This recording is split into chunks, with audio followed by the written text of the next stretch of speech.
d'autres aussi, mais surtout ces 4 points majeurs-là. L'échéance était au 1er juin. Le gouvernement n'en a pas pris acte et l'Europe n'en a pas pris acte. Donc maintenant, on passe aux actions, comme on l'a fait depuis maintenant plusieurs mois.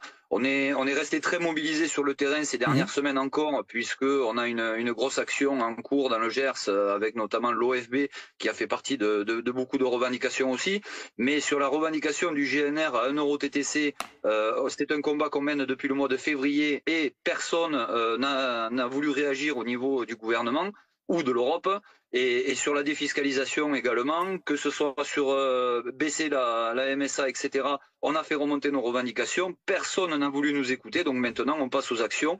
Demain, c'est un coup de semence, mais il y aura d'autres actions qui arriveront par le futur. Ce que l'on entend souvent de la part des autorités responsables, c'est que ça prend du temps pour que vous voyiez les effets des engagements pris par le gouvernement.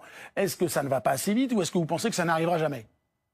Non, mais ça n'arrivera jamais. Aujourd'hui, l'intérêt, par exemple, pour le GNR à 1 euro TTC, c'est qu'il y a une collaboration entre l'État, baisser les taxes et éventuellement baisser aussi le coût du carburant par Total Énergie. On a manifesté à Pau pendant 10 jours. La réponse qu'on a eue, c'est 500 CRS pour 35 agriculteurs. Pourquoi? Parce que de l'autre côté, Total Énergie vient nous prendre nos terres pour y mettre de l'agrivoltaïsme, et derrière, c'est eux qui brassent des millions et des milliards d'euros. Donc forcément que le gouvernement n'a pas intérêt à demander à Total Énergie de baisser un carburant, mais plutôt à ce qu'il le laisse comme ça, et que nous, on loue nos terres parce qu'aujourd'hui, on n'arrive plus à vivre de notre agriculture. Ce qu'on demande depuis le mois de janvier, c'est un revenu, c'est pouvoir gagner de l'argent avec l'agriculture. C'est juste ça. C'est comme si demain vous aviez Airbus qui vous demandait, ah ben tiens, nous avec un avion on n'arrive plus à gagner de l'argent, donc il nous faut une solution. C'est exactement la même chose. On veut vivre de notre métier, c'est tout. Et la seule solution qu'on a aujourd'hui, c'est de baisser nos charges, à commencer par celle du GNR. Le GNR, je le précise pour les téléspectateurs qui l'ont oublié, même si on en a beaucoup parlé il y a quelques mois, c'est le gazole non routier, évidemment. Qu'est-ce que vous comptez faire concrètement, notamment avec vos homologues de l'autre côté des Pyrénées, vos homologues espagnols? C'est quoi l'idée de ce qui va se passer demain?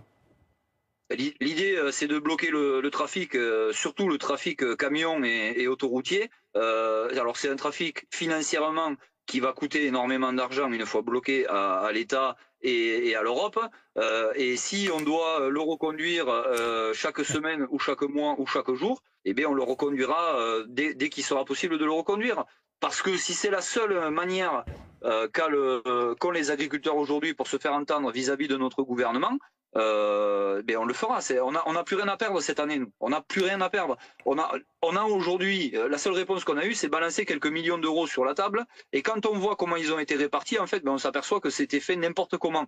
Mais c'est pas ce qu'on demande. On ne demande pas un pansement sur une hémorragie. On veut régler le problème à la base et qu'on nous redonne du revenu dans notre agriculture.